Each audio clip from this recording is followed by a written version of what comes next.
ओम श्री कृष्ण परमात्मने नमः। अथ षष्ठोऽध्यायः आत्मसंयमयोगः।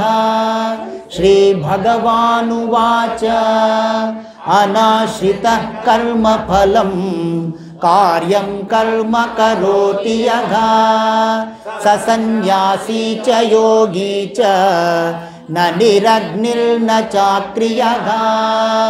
यं सन्न्यासमिति प्राहुः योगं तं विद्धि पाण्डव। न ह्यसन्न्यस्तसङ्कल्पो योगी भवति कश्चन। आरुरुक्षोर्मुनेर्योगं कर्म कारणमुच्यते। योगारूढस्य तस्यैव शमः कारणमुच्यते। यदा हिनेन्द्रियार्थेषु न कर्मस्वनुषज्यते न्यासी योगारूढस्तदोच्यते। उद्धरेदात्मनात्मानं नात्मानमवसादयेत्। आत्मैव ह्यात्मनो बन्धुः आत्मैव रिपुरात्मनः। बन्धुरात्मात्मनस्तस्य येनात्मैवात्मना जितः। अनात्मनस्तु शत्रुत्वे वर्तेतात्मैव शत्रुवत्। जितात्मनः प्रशान्तस्य परमात्मा समाहितः। शीतोष्णसुखदुःखेषु तथा मानावमानयोः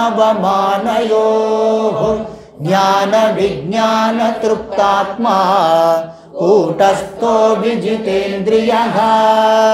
युक्त इत्युच्यते योगी समलोष्टाश्मकाञ्चनः। सुहृन्मित्रार्युदासीन मध्यस्थद्वेष्य बन्धुषु। साधुष्वपि च पापेषु समबुद्धिर्विशिष्यते। योगी युञ्जीत सततम् आत्मानं रगसि स्थितः। आत्मा निराशीरपरिग्रहः। शुचौ देशे प्रतिष्ठाप्य स्थिरमासनमात्मनः। नात्युच्छ्रितं नातिनीचं चैलाजिनकुशोत्तरं। तत्रैकाग्रं मनः कृत्वा यतचित्तेन्द्रियक्रियः। उपविश्यासने युञ्ज्यात् योगमात्मविशुद्धये। समं कायशिरोग्रीवं धारयम्यचलं स्थिरः। सम्प्रेक्ष्य नासिकाग्रं स्वं दिशश्चानवलोकयन्। प्रशान्तात्मा विगतभिः ब्रह्मचार्यव्रते स्थितः। मनः संयम्य मच्चित्तो युक्त आसीत मत्परः। युञ्जन्नेवं सदात्मानं योगी नियतमानसः। शान्तिं निर्वाणपरमां मत्संस्थामधिगच्छति। नात्यश्नतस्तु योगोऽस्ति न चैकान्तमनश्नतः। न चातिस्वप्नशीलस्य जाग्रतो नैव चार्जुन। युक्ताहारविहारस्य युक्तचेष्टस्य कर्मसु युक्तस्वप्नावबोधस्य योगो भवति दुःखः। आत्मन्येवावतिष्ठते निःस्पृहः सर्वकामेभ्यो युक्त इत्युच्यते तदा। यथा दीपो निवातस्थो नेङ्गते सोपमा स्मृता। योगिनो यतचित्तस्य युञ्जतो योगमात्मनः। निरुद्धं योगसेवया यत्र चैवात्मनात्मानं पश्यन्नात्मनि तुष्यति सुखमात्यन्तिकं यत्तत् बुद्धिग्राह्यमतीन्द्रियं वेत्ति यत्र न चैवायं स्थितश्चलति तत्त्वतः यं लब्ध्वा चापरं लाभं मन्यते नाधिकं ततः यस्मिन् स्थितो न दुःखेन गुरुणापि विचाल्यते तं विद्या दुःखसंयोग गीतं स निश्चयेन योक्तव्यो योगो निर्विण्णचेतसा संकल्पप्रभवान् कामान् त्यक्त्वा सर्वान् शेषतः मनसैवेन्द्रियग्रामं विनियम्य समन्ततः शनैः शनैरुपरमेत्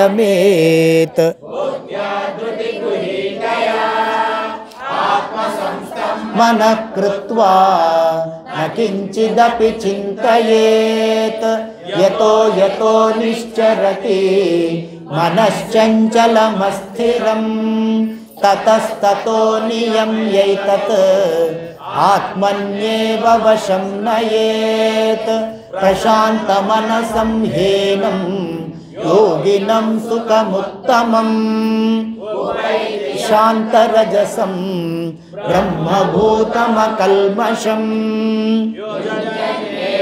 सदात्मानं योगी विगतकल्मषः सुखेन ब्रह्म संस्पर्शम् अत्यन्तं सुखमश्नुते सर्वभूतस्थमात्मानं सर्वभूतानि चात्मनि ईक्षते योगयुक्तात्मा यो मां पश्यति सर्वत्र सर्वं च मयि पश्यति तस्याहं न प्रणश्यामि स च मे न प्रणश्यति सर्वभूतस्थितं यो मां भजत्येकत्वमास्थितः स योगी मयि वर्तते आत्मौपम्येन सर्वत्र समं पश्यति योऽर्जुन सुखं वा यदि वा दुःखं स योगी परमो मतः योऽयं योगस्त्वया प्रोक्तः साम्येन मधुसूदन एतस्याहं न पश्यामि चञ्चलत्वा स्थितिं स्थिरां चञ्चलं हि मनः कृष्ण प्रमाथि बलवदृढं तस्याहं निग्रहं मन्ये वायोरिव सुदुष्करं श्रीभगवानुवाच महाबाहो मनो दुर्निग्रहं चलम् अभ्यासेन तु कौन्तेय वैराग्येण च गृह्यते असंयतात्मना योगो दुष्प्राप इति मे मतिः वश्यात्मना तु यतता शक्यो वाप्तुमुपायतः अयति श्रद्धयोपेतो योगाचलितमानसः अप्राप्य योगसंसिद्धिं कच्चिन्नो भयविभ्रष्टः छिन्नाभ्रमिव नश्यति अप्रतिष्ठो महाबाहो विमूढो ब्रह्मणः पथि एतन्मे संशयं कृष्ण छेतुमर्हस्य शेषतः त्वदन्यः संशयस्यास्य पद्यते वाच पार्थ नैवेगनामुत्र विनाशस्तस्य विद्यते न हि कल्याणकृत् कश्चित् दुर्गतिं तात गच्छति प्राप्य पुण्यकृतां लोकान् उषित्वा शाश्वती समाः शुचीनां श्रीमतां गेहे योगभ्रष्टोऽभिजायते अथवा योगिनामेव कुले भवति धीमताम् एतद्धि दुर्लभतरं लोके जन्म यदीदृशं तत्र तं बुद्धिसंयोगं यतते च ततो भूयः संसिद्धौ कुरु नन्दन पूर्वाभ्यासे ह्यवशोऽपि सः जिज्ञासुरपि योगस्य शब्दब्रह्माति वर्तते प्रयत्नाद्यतमानस्तु योगी संशुद्ध किल्बिषः अनेक जन्म संसिद्धः ततो याति परां गतिं तपस्विभ्योऽधिको योगी ज्ञानिभ्योऽपि मतोऽधिकः कर्मिभ्यश्चाधिको योगी तस्माद्योगी भवार्जुन